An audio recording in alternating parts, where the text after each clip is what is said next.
On the night of January 14, 2025, a moment unfolded that would redefine the entire Russia-Ukraine conflict. At precisely 2:17 a.m., a Ukrainian strike packaged stealthy, coordinated, and flying low enough to scrape tree lines crossed into Russian airspace with a singular objective: obliterate a fortified military base valued at over $500 million. What followed was not just another attack. It was a surgical, relentless, precision-orchestrated assault that exposed cracks in Russia's air defense network and showcased Ukraine's new era of long-range strike capabilities. This was the night an entire Russian stronghold erupted into a blinding wave of fire, debris, and shockwaves, leaving Moscow stunned, scrambling and struggling to understand how such a devastating breach could occur deep inside its territory. The target wasn't just any base. It was a fully operational logistics and command hub, housing ammunition reserves, drone control centers, short-range missile batteries, and a newly expanded radar grid Russia believed was untouchable. For months, satellite imagery had shown unusual activity around this compound: new bunkers being buried, new air defense systems being positioned, and concrete fortifications being poured non-stop.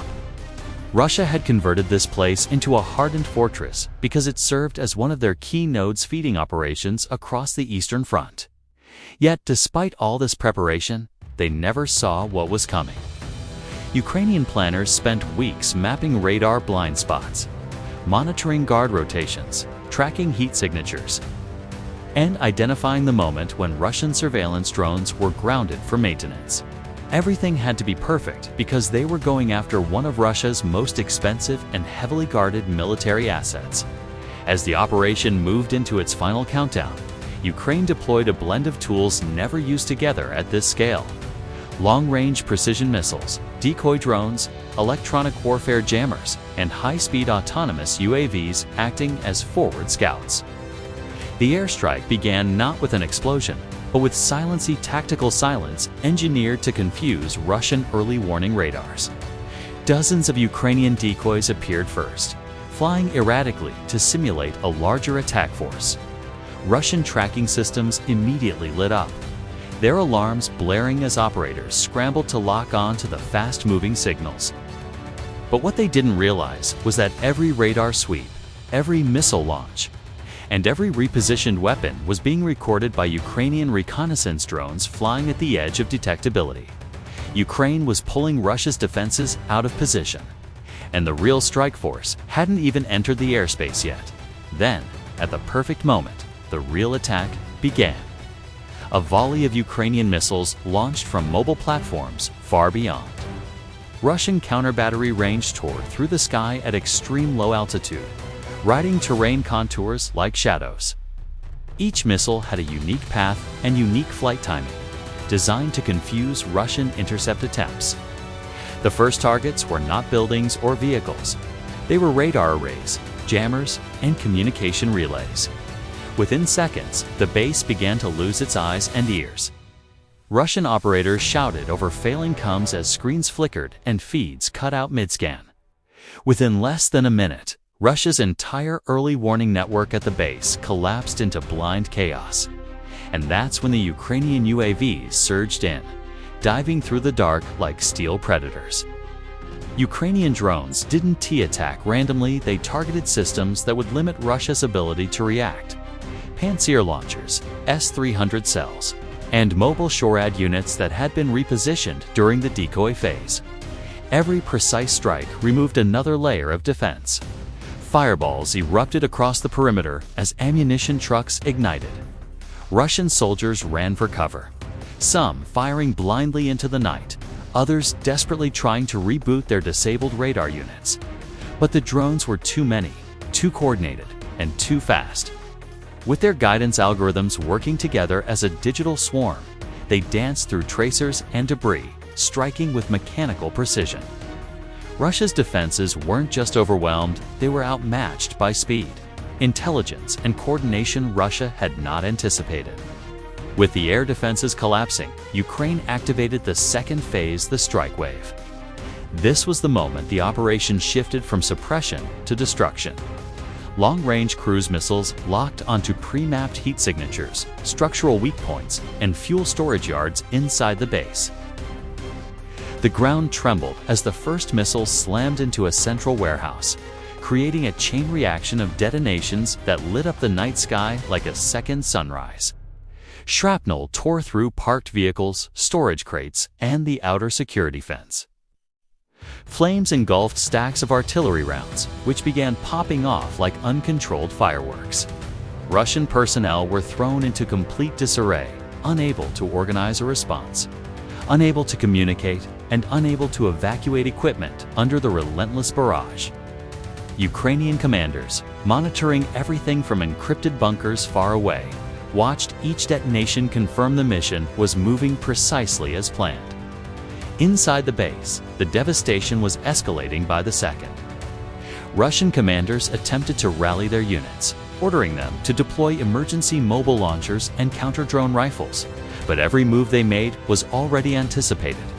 Autonomous Ukrainian drones were programmed to hunt for IR signatures, any heat, any movement, any engine coming online. One by one, vehicles attempting to reposition were hit before they could even reach their operational zones. A fuel tanker tried to flee down a back road, hoping to escape the blast zone. It lasted 12 seconds before an FPV drone slammed into its rear axle, turning it into a rolling inferno. Another convoy, carrying munitions and spare electronics, attempted to reach a safer bunker, but the drones tracked them through smoke, debris, and darkness, picking them off with ruthless efficiency. Russia's internal communications were collapsing entirely. The main relay tower had been taken out and backup frequencies were jammed by Ukrainian UA systems hovering just across the border.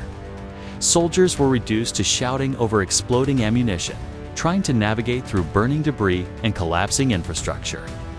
Several units became trapped inside partially destroyed hangars, unable to exit as fires spread across the base.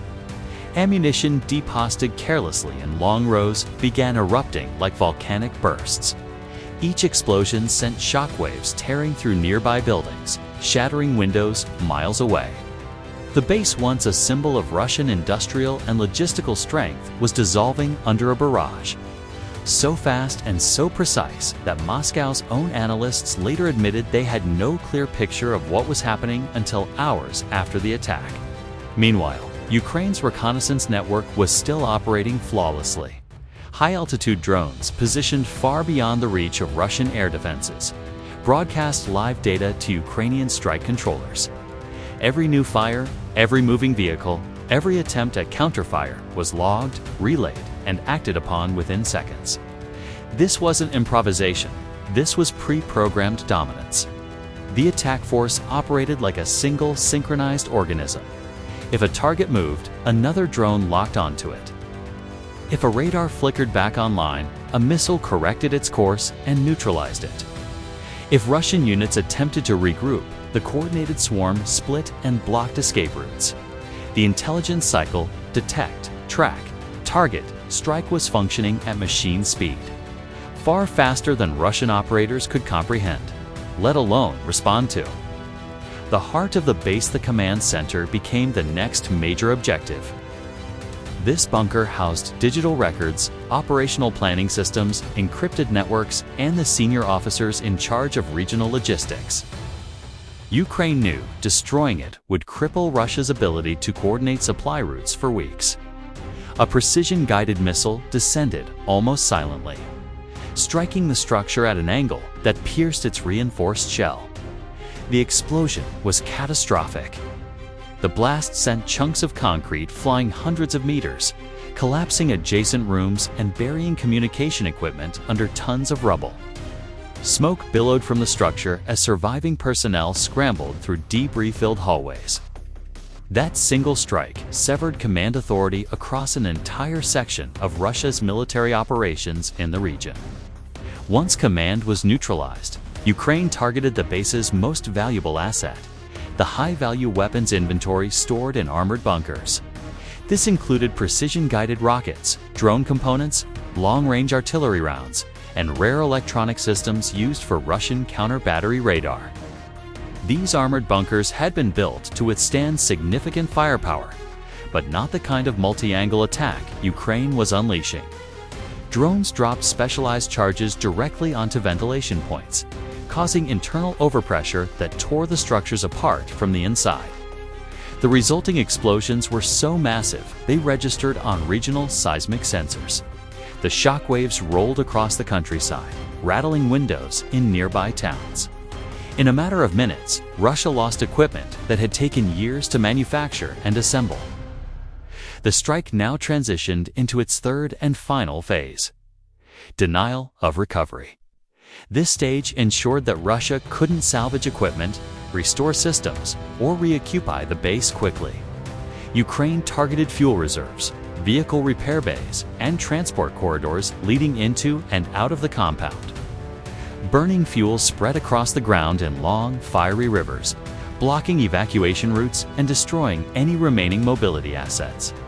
Secondary explosions collapsed perimeter walls, while precision drones struck key choke points to prevent reinforcement vehicles from approaching. Every second, the attack continued. Russia's window for recovery narrowed. What had once been a fortified hub was now a labyrinth of flames, smoke, ruptured metal, and cratered earth. Hours after the strike ended, satellite images began to reveal the true scale of the destruction. Entire sections of the base were reduced to ash. The main warehouse district was completely gone, nothing left but twisted metal and smoking black craters. The command bunker was obliterated. Fuel reserves had burned to the ground. Nearly every vehicle on base had been destroyed or critically damaged. Independent analysts estimated the financial cost exceeded $500 million, but the strategic loss was far greater. Weeks of Russia's supply chain planning collapsed overnight. The base had been a central artery for ammunition, transport, and drone replenishment. Now, it was unusable. Russia attempted to downplay the attack, claiming only minor damage and insisting that all critical systems had been relocated beforehand. But these claims were quickly disproven as open-source investigators analyzed thermal signatures from the site, cross-referenced explosion patterns, and examined intercepted Russian military chatter. The truth was undeniable. Russia had suffered one of its most devastating infrastructure losses of the entire war. Morale inside the Russian ranks plummeted. Soldiers complained of outdated defenses, slow leadership, and the inability to counter Ukraine's increasingly sophisticated strike capabilities. Ukrainian officials, meanwhile, publicly praised the operation as a strategic success achieved with precision, planning, and innovation. By the time sunrise broke over the smoldering ruins, the scale of Ukraine's success was unquestionable. This was more than an airstrike, it was a demonstration of a new warfare model where drones, precision missiles, and AI-powered reconnaissance work together in a seamless digital ecosystem. Russia, once confident in its fortress-like defenses, now faced a sobering reality. Ukraine had evolved, faster, smarter, more precise, and more capable of striking deep into territory that Russia once considered untouchable. As assessments poured in, global analysts agreed this attack didn't just destroy a base. It sent a message that the war had entered a new phase, one shaped by innovation rather than numbers, and by speed rather than size. Ukraine had shown the world that even the most fortified positions could fall in a single, well-executed night. If you want daily frontline updates, hit that subscribe button. You don't want to miss what comes next.